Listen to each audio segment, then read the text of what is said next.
Welcome to A Seat at the Table, a podcast powered by The Icehouse, a place for courageous conversations empowering diversity and community in business.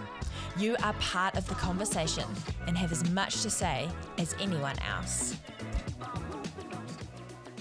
Anna Barlow, a wife, mother, founder of Mom's Store, and winner of the EmpowHER Scholarship. A registered nurse, registered marriage celebrant, Reformer Pilates Instructor. Are we exhausted yet? While on maternity leave, she found a gap in the market for a beautifully curated store stocking all the favorites, and so Mom's Store was born. Anna is the founder of Mom's Store, a place filled with conscious, essential products for parents and babies. Welcome, Anna. Thank you. It's nice to be here. I'm so excited for this conversation. It's really cool to have you here at the Icehouse and on A Seat at the Table. But we start with this nice open question. Who is Anna? What are you passionate about? Yeah, I feel like I've had to think really long and hard about that. And although I have 5 jobs, who am I? It's kind of, I'm in this position at the moment of like finding who I am again after having 2 small children. But I am a mother. I am a wife, as you've heard, registered nurse, marriage celebrant, Pilates instructor, and business owner. And I guess all of those, the passions come back to helping people. It's why I went into nursing in the first place. And I still have that passion, but I've just kind of fostered it into something a little bit different from nursing. Yeah, so cool, and can't wait to dive into it a little bit deeper. But a question we also ask is to sort of give context around that. What has been like a highlight mountaintop moment, and then on the other side of that, a deep valley sort of challenge as well? Yeah, there's been heaps of mountaintop moments actually since I've started the business. Winning the EmpowHER Scholarship was definitely a peak so far. Especially when I applied, I didn't really think I had a chance. So to even become a finalist and then win has been so cool to, I guess, like reaffirm everything that we're doing in our business. Great. And so many other mountaintops. Like we were just talking about how I managed to leave my nursing job to pursue the business full time, and that felt like a really monumental milestone to meet, to be able to support myself. And again, more recently, my husband's actually left his job to come into the business as well. So another mountaintop that now this business is fully supporting my family, which is huge, no pressure. How did you get to that moment to go, I'm going to do it? Yeah, that's a really good question. I think with me taking the leap of faith initially, it was kind of like, it was a leap of faith. It was like, oh, well, let's just see if we can make it work. I've always got that career to fall back on if needed. Did you know? Did you like, okay, I'm going to crunch the numbers, or was it a gut feeling? It was totally a gut feeling. Yeah, I'm not really a numbers person, which is probably one of the deep valley moments so far, is like cash flow, managing my finances, actually having to like think about this business logically.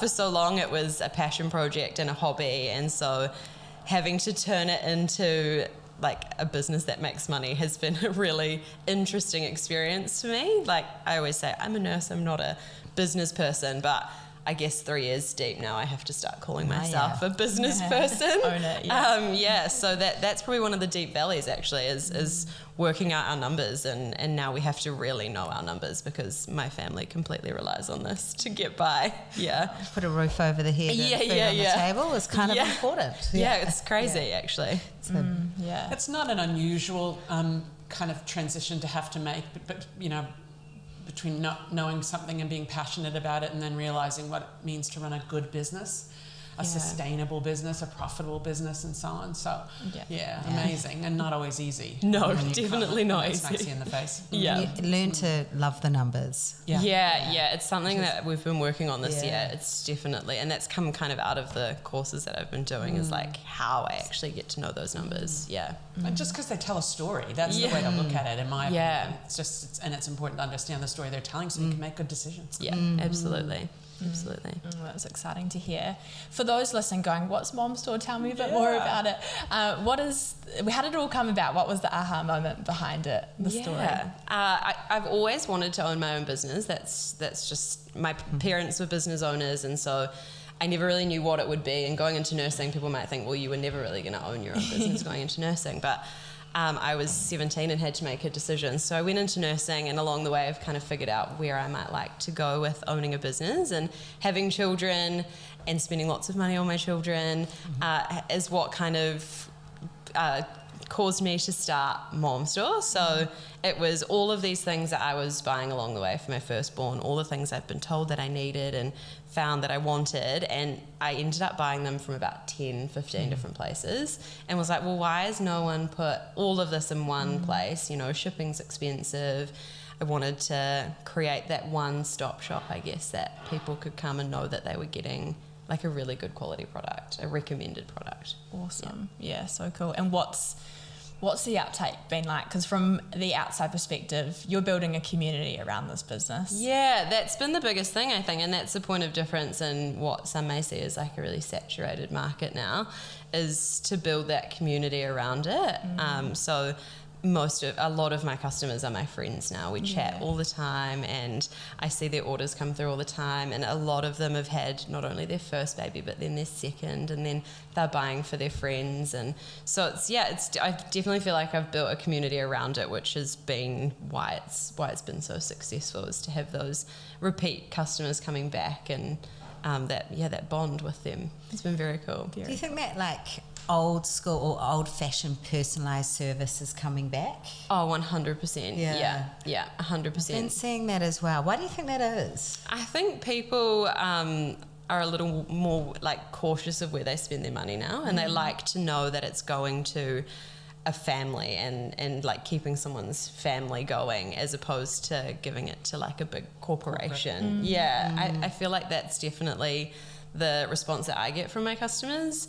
When you make a purchase with us, you get an email that says, you know, thank you from us and thank you for supporting my business. And people know that if they've ever got any issues with their orders or questions about products, I'm at the end of an Instagram message or an email. And so they know that they can get that instant response and like a genuine response to their questions. Yeah, nice. I definitely see it is coming back, and it's becoming more and more important. Yeah, for sure. I'm curious to go back to your husband now leaving his job and joining the business, and talk a little bit about that, but in the context of what he brings that's kind of, you know, different to your strengths, and, you know, how that's going in terms of that change. Yeah, it's been interesting. Everyone's like, wow, I couldn't work with my husband. But ever since we met, it's always been a goal to work together. Wow, cool. And I guess that's where the Reformer Pilates has come into it initially, because he's a physiotherapist. So that was kind of our first step to working together, was I created that Pilates studio on his business. And so that was our first introduction to working together, which was really fun.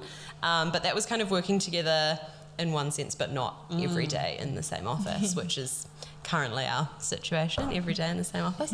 But no, it's really good. And a lot of him coming into the business was actually to not just help with the business workload, but actually the home workload as well.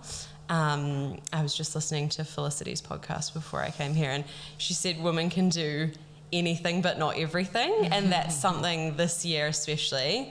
We've got a 1-year-old and a 3-year-old, and so that's been something that's really resonated with me. And something that I've been really working on is I actually can't do everything at home and everything in the business. And so a lot of what his role is just taking stuff off my plate, answering the emails that are niggly and that I don't have time for, picking the kids up from daycare when I've got meetings, or currently being at home with a sick child so that I can come up here and do this sort of thing. So yeah, he's brought that to the business, and he's also, I guess, kind of the voice of reason, the logic, the handbrake, because I'm the creative, I'm the like take a risk, take a leap of faith, and so someone kind of has to rein that in, I guess, at some point. So that's his job. I love it. It's valuable. That's awesome. With that, you know, the handbrake is a good sort of picture for this. You've had some very fast growth.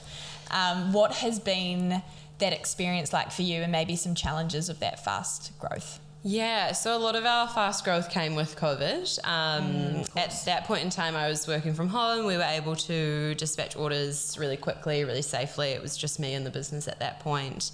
and we were able to get those essential products out to people in a really timely manner. So that I think that caught on in that time, and people were at home, they were shopping lots, so it was quite a good time to be in business. 2023 has definitely seen a really mixed bag with how our business has gone.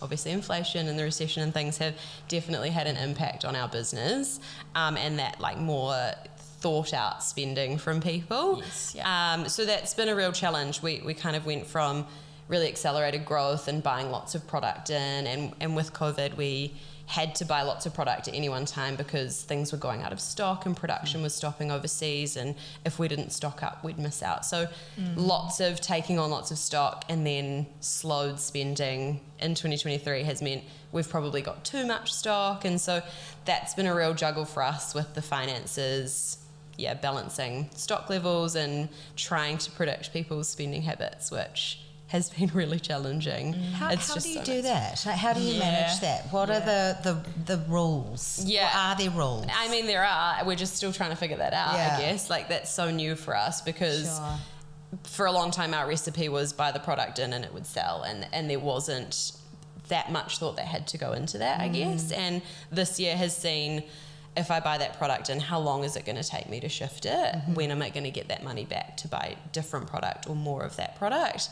And that's where we've, again, that's what my husband's been working on, is like inventory management and stock levels, and what do we need lots of, what do we need not so much of, and it's all learning. It's been really challenging. And where do you store it all? Yeah, so we, in 2021, end of 2021, beginning of 2022, we moved from home into our warehouse space. So we've got a warehouse space in our little town now, which has been very handy to store all of our products. Yeah. Brilliant. I think that is challenging though, Anna, and I know you've been exploring this because, the sense of what are the indicators that help you to know, because retail's tricky that way, the lagging indicators are easy, the leading ones are hard, and that's so it's a tough one, but good on you for continuing to kind of think about it. Pivoting. Lots of pivoting this year. Working out where people do still spend money and what they're willing to spend money on and what they're not so much willing to spend money on. And is it about getting new customers for you, or is it about getting existing customers to spend more? At the moment our strategy is new customers. Our existing customers are really loyal, and so they know that if I get a product in and it's something that they need, I know that they'll shop with me. So for us, our strategy at the moment is definitely trying to acquire new customers and let more people know about what we're doing. That's great. Yeah, that's cool. I asked Felicity this question too. I wanted to ask it to you as well. Balance and the juggle is viewed quite differently to people. What would you tell someone trying to work out the balance of their passions, their business, their home life, motherhood? How or what have you learned along the way? I'm definitely still figuring this out, especially I'm only 15 months into having 2 children, which has been a whole different ball game again. One child was easy in hindsight. I probably didn't think of it like that at the time. I definitely didn't think that at the time, but this was a really easy business to run with one child at my feet. 2 children, a whole nother ball game. So figuring that out at the moment, and I heard an analogy once that it's like juggling, and sometimes the balls are glass and sometimes they're plastic, and sometimes the home life balls are the glass ones and you can't drop them, and sometimes the work life ones are glass and you can't drop them. I love that. And it's just about figuring out at any given time whether it's the home life that maybe has to be dropped for a moment so that you can focus on that really crucial work thing, or vice versa. So that's kind of how you have to view it, and it's like, I might miss out on this one thing with my child now, but the sacrifice now will pay off maybe when they're at school and I can drop everything to be at all of their events and that kind of thing. So again, that's where having my husband's been amazing, because he can help pick up the home life or the work life when I have to step into one or the other. But it's definitely not perfect. Definitely not perfect. But figuring it out. Wow, I love that thought. That's a beautiful analogy. Oh yeah, I remember that. The ones that, the balls that will bounce versus the ones that will break. Totally true. That's very cool. It's awesome. Nice. I think it's a big subject, and I think different people handle it in different ways, right? And so it is really cool to hear what it means to every individual, especially those that are mothers as well. Yeah. Very cool. Nice. How has your experience as a woman in business been? You know, what has that looked like for you? Yeah, it's definitely been a mixed experience, I would say. I think especially because this business started as a hobby. And so for a long time, it's been viewed by maybe friends and family and people around me as like, oh, it's a cute hobby. Like, that's a lovely little hobby you've got. And then it got to the point where, you know, I quit nursing, which in a pandemic, people think I'm insane to quit nursing and go and pursue retail. But yeah, trying to be seen as a serious businesswoman, I guess, has been a challenge for me, but maybe a lot of that's my own perception of how people may view it. I think now that we've taken my husband into the business, people have kind of taken a step back and gone, wow, okay, that's a really serious business you've got there that's supporting your entire family. So yeah, definitely a mixed bag. In the same breath, my mother was a businesswoman her whole life, so I've always had that to aspire to, and it's never really, I've never viewed it as a barrier being a woman and running my own business. Great. Yeah. What would you say to the listeners out there that have a job and they have a hobby and they absolutely love it and they want to turn it into a business? What would you say to them to sort of take that leap of faith? Yeah, I think if you can crunch the numbers and see whether it is something that you can do to try and take that leap of faith, and then have a contingency plan. So what is your plan if it doesn't work out? Do you have debt on your business? Is that something that you're going to be able to repay if things aren't going very well? Do you have a job that you could fall back on or walk back into? I know that's probably a negative way to view it, but for me that's always helped, is like, oh, well, I've got a profession to fall back on. If everything disappeared tomorrow, I know that eventually we would be okay. No, I think it's a very smart thing. I agree. Yeah, I think the idea of what's my safety net makes trying to do something maybe a little bit easier to step into. Yeah. So yeah, I don't think it's negative. I just think it's realistic. Yeah, absolutely. I think you have to be realistic, especially being a retail-based business in the current climate. We have to have that safety net to fall back on. Yeah. Yeah, cool. I'm probably aware of this given my involvement in the EmpowHER process, but I'd love for you to share, a little bit about, you were the winner, thanks to Dermalogica and Saben, and of course we participated in that as the Icehouse. But how did you hear about the scholarship, and what made you kind of put yourself into the mix? Yeah, I actually heard of it from a few different places. So we are a stockist of Saben, so we got an EDM out from Saben directly to all of their stockists and said, hey, we're launching this scholarship. And I remember seeing it and being like, oh yeah, that's cool, that's great. And then I'm on Saben's mailing list as a customer, and then I got it again, and I was like, okay, and then Instagram, I was seeing it again, and I was kind of like, thinking I tick a few of those boxes, maybe I'll just apply, and then was going through the application process, realised I had to put a video together, and I was like, oh God, I don't know if I can do that. Maybe it's not for me. But eventually one day I had 5 minutes to myself, popped a video together and submitted an application, and here we are. It's still crazy to think about, actually. Yeah. So happy that you did. Yeah. And what has winning it meant in terms of what it's unlocked for you, or what you've gained from it, from an impact perspective? So much. I mean, I didn't even think I'd be a finalist, let alone winning it. So it has, it's been a pretty epic experience for me. Exposure's been a huge one. I mean, the exposure for my business, any exposure in 2023 for a business is very much appreciated. So I've been loving that. And obviously the mentoring, the business course, it's huge for a business starting out. Those aren't really things that you can afford to invest in when every dollar in the business is going back into the business. So it's not something I would have been able to spend money on for myself at this point in time. So that's been huge for us to get that. Yeah. You say you didn't think you'd be a finalist, let alone winning. Why do you think you won? Oh, I still don't know. Come on, take the humble hat off. Yeah, I mean, we've always had plans to work on our own range. So I think that was a big point for why it was exciting for the businesses to get involved too, because Ro and Natasha have been able to help me with that as well. And I think that's ultimately how our business will grow, is working on our own products that we can bring to the market as well as like a point of difference. So, yeah.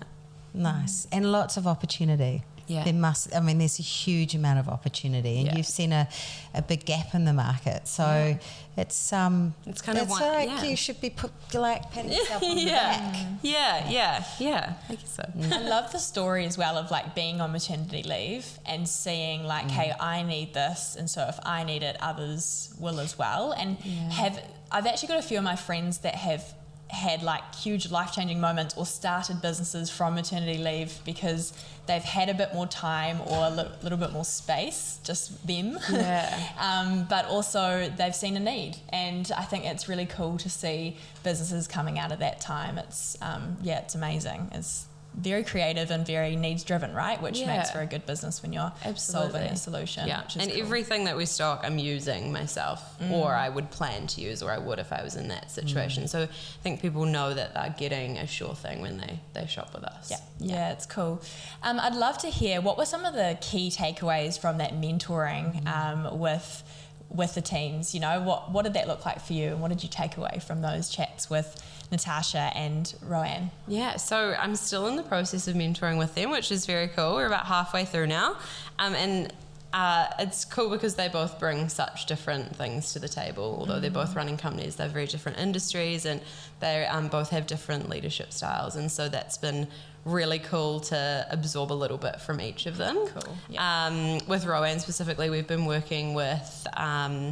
I've been learning all about manufacturing and designing and kind of that process, which for me, I was completely winging it until this point. So to have her insight on things I need to be looking out for, especially as a sustainable brand, I know that's really big for Roanne, and it's really big for me as well.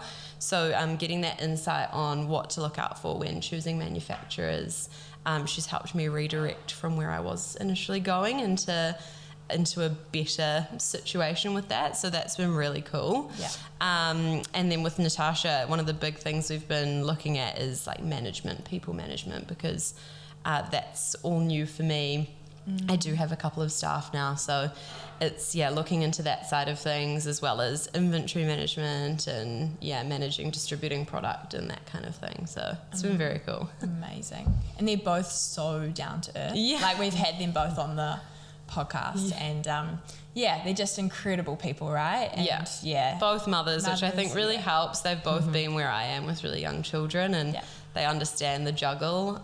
So it's been very cool working with them. And yet, and I love all that, and yet I love what you said about the fact that they're different, because they are. They're certainly not clones. And that brings such an opportunity in terms of the time you spend with them, because you can pick their brains on different things. Yeah, it's been very cool. Very cool.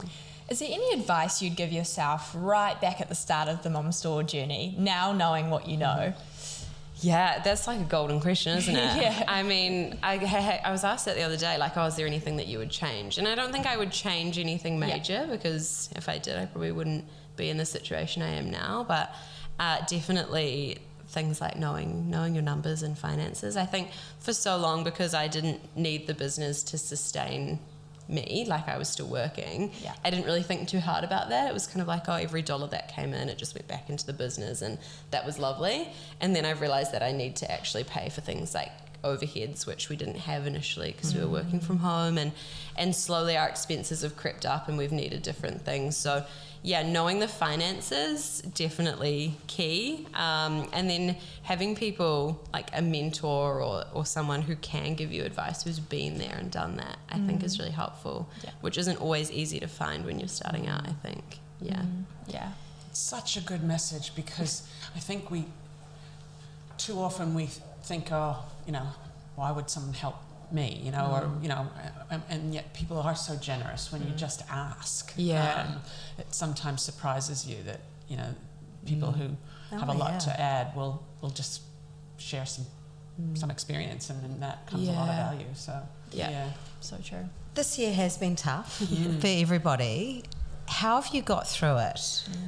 And are you holding on and just getting through it, or do you have this sort of, okay, next year this is our vision, this is what we're going to do? Yeah, definitely a little bit of both, actually. There's been some times in the last few months where I've just looked at my husband and gone, what are we doing? Like, why on earth are we trying to make this happen in the current climate? And it's like, we have to remind ourselves that not that long ago things were great, and I know that they'll get back there. I know that we have a really great business model. I know that we have really great products and really great customers, and we just need to ride out the wave of 2023. And yeah, we're working on a little bit of strategy to go into next year on what we're going to work on. Definitely our own products being in the mix there, and how we're going to fund that to make it happen.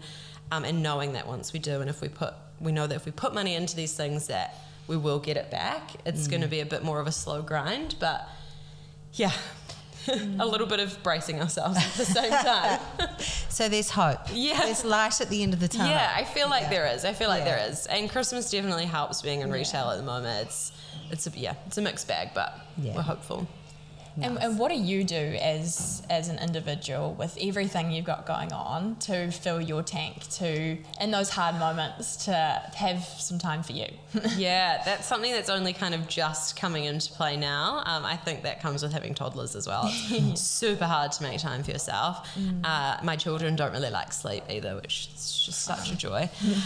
We've just managed to get them sleeping a little bit, so my time is about 4:30. We get up in the morning.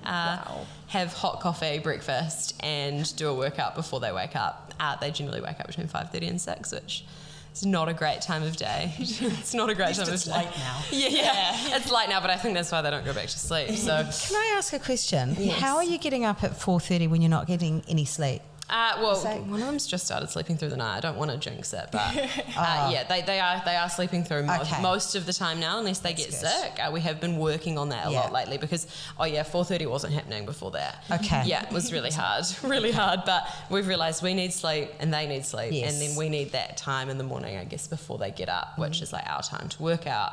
Have hot coffee, which is one of the small joys in life, and that helps to like get through the day. Yeah. That's good. It's the small things. It's the small things that mean a lot. Yeah.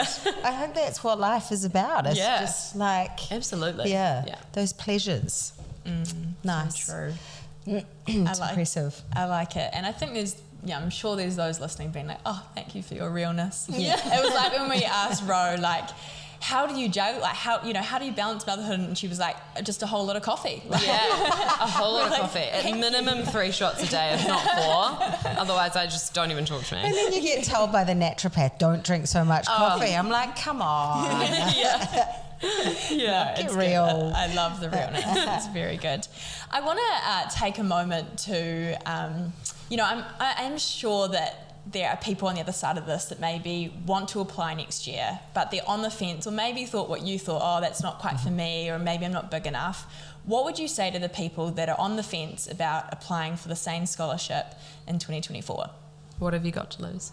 Yeah, that's probably the biggest thing. The worst part was that I had to take a video of myself, which no one loves doing that, but hey, there was only going to be a few people looking at it, so I was like, may as well do it, pop all the info in. Even if you don't meet every single piece of criteria, you never know, they may see something in your business that excites them, so just do it. Thank you, Anna, because I think that's so often, you look at a list, and women do this way more than men do.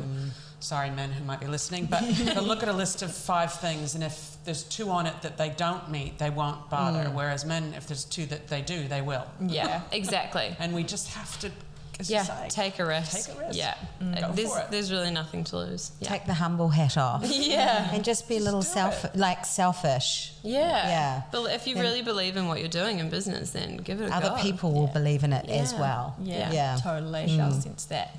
I want to ask Liz a little bit, actually. Sorry, I'm putting you on the hot seat, but I know you can handle it. Being on the other side of actually seeing these applications come through, and being on that journey of then seeing Anna's come through and reading it, and then following the journey of her being mentored and then doing an Icehouse program, what has that meant for you, and what has that looked like? It's why I love what we do and why we do it.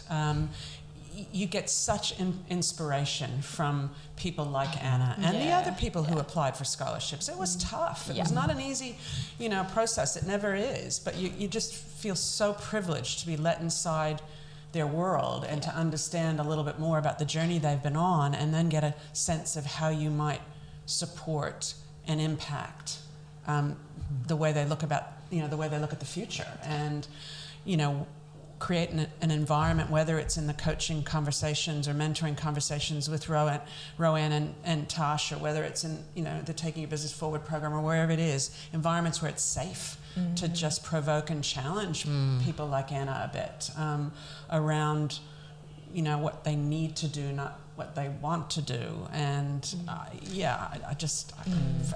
it's my oxygen, I guess. And as an organization, I think it's just the essence of why we feel so lucky to work with who we work with. And business ownership is such a lonely place. I mean, you yourself mentioned that when you left your nursing career, everybody was like, what's going on? And it is a lonely place, and it's a scary lonely place sometimes. So to have something like this, I'm sure, to have the support is just incredible. I think that's one thing I loved about the Icehouse course too. Although we were doing it all on Zoom, you could still see everyone. And at first, when I looked at the business list, I was thinking, these people are all from such different industries. What could we possibly have in common? But we're all sharing the exact same struggles. We've all got, despite hugely different industries, we've all got the same challenges with customers and finances and all that stuff. And then we all brought different stuff to the table. So it was really cool to meet and work with different people, and we all had so much in common. And again, I'm not saying this because Anna's sitting here, but I think one of the things that we saw in the process, of making the decision around who would get the scholarship is that sense that we just heard from Anna around the openness to where she could get better and where somebody could support and help her, and that might come from the where you least expect it to come from. But there's just that openness. Totally, because it's a huge trust thing. If you're saying, hey, these are my challenges, these are where I hope to go, the big dreams as well. It's a big trust to even talk to Ro and Natasha about that as well. But no doubt they're very trustworthy people and people that understand the grind, the grit that goes with it, right? Absolutely. And there's just a vulnerability in that. That again, go back to your question around advice if someone's sitting on the fence. Vulnerability is a natural thing to feel. It's just what you do around taking the plunge. And I think also business ownership, you always have to be learning. Like you have to be every single year do something to improve, better yourself, to learn about something new. It never stops. It's such a everlasting journey that just keeps on going and going and going. So investing in yourself and your business in that way is so important. So agree. Great conversation. I'd love to hear what the future looks like for you, that big dream. What does that look like for you? Yeah, that's a great question. I think that's ever evolving, actually. We did a crazy thing this year and opened our first retail store. Wow. Which, again, in 2023, people are looking at me thinking, why on earth are you opening a physical retail store? Been one of the best things we've ever done. So we live in a very small town, and traditionally retail goes okay in a small town. We don't have a lot around us in terms of where people can shop and get really good quality things. And I guess that's again where my business model stemmed from, is I was living in that small town with a child at home and couldn't get what I needed really quickly. So I was shopping online. Which of course we're obviously still doing, but for all our local customers it's so great for them to have somewhere that they can go. And we've built a community around that. We have a space in our store where mums can come and sit and feed their babies and change their nappy in a really nice and clean, comfortable environment. And so we've kind of built that little space for mums in our town. Wow. And maybe we'll grow that. I mean, we're always looking at it where maybe we might open another store. My husband thinks I'm insane. Where is the small town? Thames. Thames in the Coromandel. Beautiful. Yeah, so lovely little spot on the peninsula, and soon our road's going to be opening back up for everyone to come and visit the Coromandel. So it'll be a nice little stop off for mums on their way through over summer. So. Destination store. Yeah. Nothing like it. Yeah, so it's very cool. And so we possibly planning to open a few more of them in the future. Great. As well as just growing our online presence, working on our own products. Yeah. Yeah, It's ever evolving. that's exciting. Does that excite you? Yeah, it does. It's terrifying. And again, I think people think I'm insane, but we're always pivoting and just, if an opportunity comes up, we'd take it. And again, it comes back to like, what's the worst thing that can happen? Yeah. The worst thing that can happen is we close it down and we move back on. And Exactly. yeah, And you never know until you try. exactly. Yeah. Yeah. We don't think you're insane. I love that. Thanks. Absolutely not. No, it's very cool, very special. Is there anything else you guys would want to ask Anna? Were you going if to do the not- last question? Yeah, yeah, you I was can going to say, no, you go for it. Okay. It's one of my faves. I love this question, and it's a really good way to wrap it up, and sometimes it brings out some emotions. Who is the one person that you would like to thank, someone that's been influential in your journey? Yeah, absolutely has to be my husband.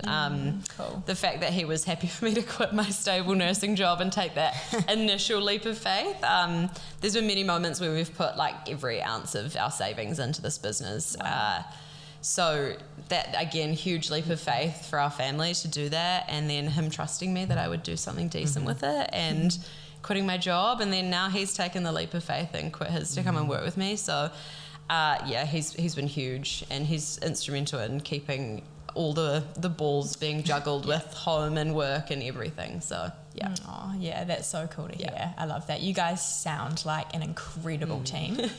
And I think that will take you guys really far with those big dreams, because you've got each other's back. That's definitely what it seems like. Yeah, he exciting. definitely bears the brunt of the highs and the lows.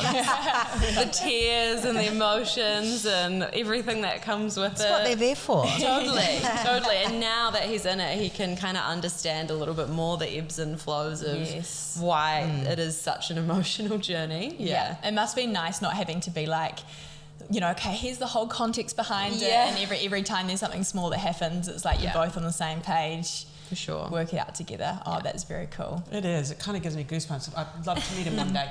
But I think we forget how important an ally is. Yeah. And the fact that it can be your husband is pretty special. Yeah, it's very cool because obviously I trust him hugely. So handing over business and family things to him just is easy. And Of course. it's very cool. Oh, that's amazing.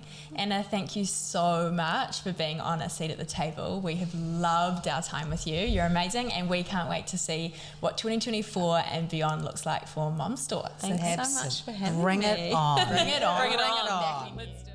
A big thanks to Saben, Dermalogica and The Icehouse for the EmpowHER Scholarship in 2023. We are super excited to announce that we will be offering this scholarship again in 2024. Thanks heaps for listening to A Seat at the Table this year. We're looking forward to reconnecting in the new year and sharing more about the scholarship opportunity then. For now, have a safe and happy summer holiday.